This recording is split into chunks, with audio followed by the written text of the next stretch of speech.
Hello Bitzbox, this is Craig from Bitzbox.co.uk here with something a little bit different for the channel. So this is a review of the video game Necromunda Hired Gun. So the game's been out for a couple of months now, but I've only recently decided to pick it up and give it a go. So yeah, I thought I'd just share with you my opinion on it and give you some of my thoughts. So, for those who don't know, Necromunda Hired Gun is a fast-paced, first-person shooter set in the Underhive. Unsurprisingly, you take on the role of a bounty hunter, or hired gun, who has to take on various missions throughout the game. You will come against familiar Necromunda gangs, such as the Eshers, the Goliaths, and the Orlocks, as well as some large brutes and even ambots. There are many different bounty hunters to choose from, although being a first-person shooter with very few cutscenes, you don't really get to see much of your character, so the choice doesn't matter too much. This may be why they didn't go with a character creation system.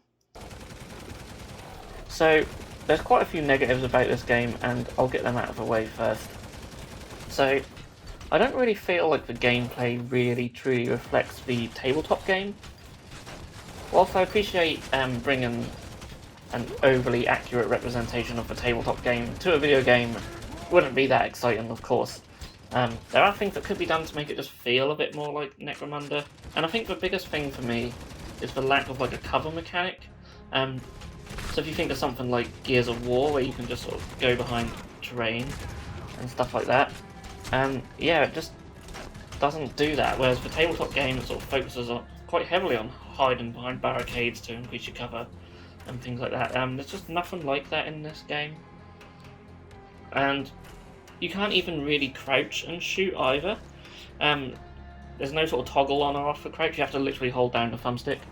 And yeah, so you can't really do that and shoot at the same time. So yeah, that really sucks, I don't like that.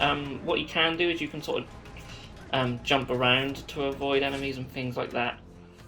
Which is, that can be fun, but yeah, you find yourself a lot of time just running in and just blasting the enemy, getting shot yourself. Yeah, it's not that. It just doesn't feel like Necromunda. It's very run and gun. So if that's not your sort of playstyle, if you're more sneaky, hide behind cover, kill bad guys from afar, then yeah, you're not going to like this game, I'm afraid. And because of this mechanic as well, you find yourself losing a lot of health. So what happens is you do get health back by killing enemies. Especially if you do it like quite soon after taking damage. So you find yourself running in, getting shot a load, shooting bad guys back, and your health is sort of going down, going up, and all that. And it just, yeah, it feels lazy to me to have that sort of mechanic when they could have had something a bit better. And it's terrible when you've got to reload. You're in the middle of a gunfight and then you've got to reload. There's nowhere to really hide, and you might jump out of the way somewhere. But all the time you're being shot while you do that. So yeah, that can really suck. And yeah, and the AI as well, they're not really too clever, and they'll just largely run towards you and just shoot you. Certain sort of larger bad guys will jump around and things like that. But yeah, the normal sort of gangers will just sort of run towards you a lot of the time. And yeah, if you get them in a corridor or something, you can just stand there blasting them. It's okay, but again, not really that fun. And yeah, they just randomly spawn sometimes as well, which can be quite annoying. So again, like if you just wanted to sit back and sort of snipe bad guys from afar, there are sniper weapons on the game to do that. But an enemy could literally just spawn from the corridor behind you and just shoot you in the back while you're trying to do that. So you really just got to keep your eyes open all the time and look around you, because bad guys will just appear out of nowhere. But yeah, I do like the larger enemies. They're a bit more fun to play against them. They will jump around, throw things at you and things like that, and they just feel like they feel a bit more interesting than just a regular game. So at the time of recording this, I haven't finished the campaign, but I believe I'm about halfway through it, and from what I've read, it doesn't seem to be that long, which is a bit of a shame. Despite the game's flaws, you still want to have a decent amount of playing time. But there are lots of little side quests you can do to earn extra credits. You can spend them on weapons and equipment, which we'll talk about later on. There's also a ranking system in place. I think it goes from D to S. if you're familiar with the Resident Evil games, you'll know all about that. So if you're a completionist, then you might want to try and get the S rank on every mission. So yeah, there's a lot of replay ability in that, which I suppose is fine. But yeah, more missions would have definitely been nice. But anyway, let's talk about what is good in the game, because there are some positives as well. It's not just a rant or a moan about this game. First thing, as you might have already noticed, it's visually just gorgeous. It looks really nice. Beyond the Hive is just, yeah, as you'd probably expect it to be, just complete mess and ruins. And yeah, I really like how it looks. You see little elements from the tabletop game, which is probably to be expected. But yeah, it looks really cool. It's nice to see sort of familiar things that you're used to from the tabletop. It shouldn't really surprise me so much with so many different games from the Games Workshop franchises now. But it's still always really cool to see them in the video games. I actually quite like the weapons as well. They are quite nice to use, and you can customize them and add all sorts of options to them, which is really cool. I do like that mechanic. The autogun and the heavy stubber are certainly my favourite from what I've played so far, although I do have my eye on the plasma gun.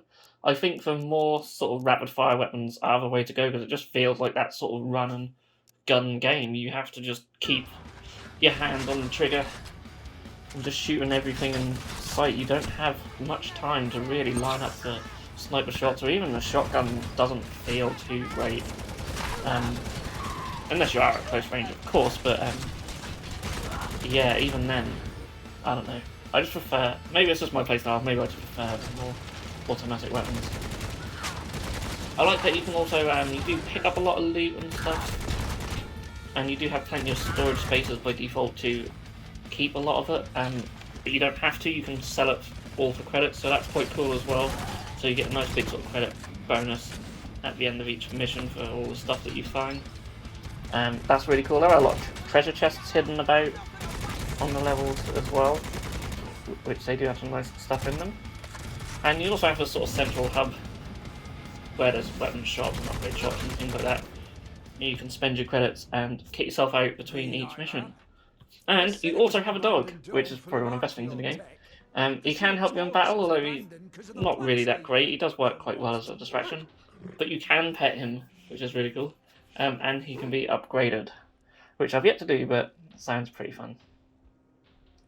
And the lack of tactical element, I have put down that could be a positive as well, because if you just want a casual game where you just switch your brain off, just run in, shoot some stuff, you know, just for a half hour or an hour or so, then yeah, you can do that in this game, and I think it is certainly more of a casual game. I'm a casual gamer, so it does suit me a little bit, even though I've got plenty of things I don't like about it. Or maybe I lie somewhere in between the more serious and casual, but yeah, I've been finding myself just jumping on for half an hour, doing a mission or a side quest or something, just to let off some steam. So yeah, it's a positive as well, I suppose. So that's my review of Necromunda Hired Gun. I'm sorry it's probably not more positive. I'm sure many of you have already played it by now as well. And for those of you who are thinking about picking it up, then yeah, it's alright. Is it worth the money?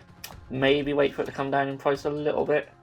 It might even end up on the Game Pass or something equivalent. I think I paid like 30 something for it, which isn't that expensive compared to a lot of games these days, I suppose. So yeah, it's a bit of fun. But if you're a sort of serious gamer and you really want something that you can get your teeth into and play quite a lot, then it's probably not for you. So yeah, that's my honest review. Let me know if you have played it, what you think in the comments. I'd love to hear your suggestions. I'm sure there's probably some other positives that I have missed or maybe haven't seen in the game. I've only played a few hours of it so far. So yeah, but I thought I'd share my thoughts with you guys, just in case there are any of you who are on the fence about getting this game. So thank you so much for watching. This is something very different for a channel, but we'll go back to a normal content in the next video, so look forward to that. And if you are new here, then do feel free to hit the subscribe button and give this video a like. And thank you so much for watching. I'll see you all again next video.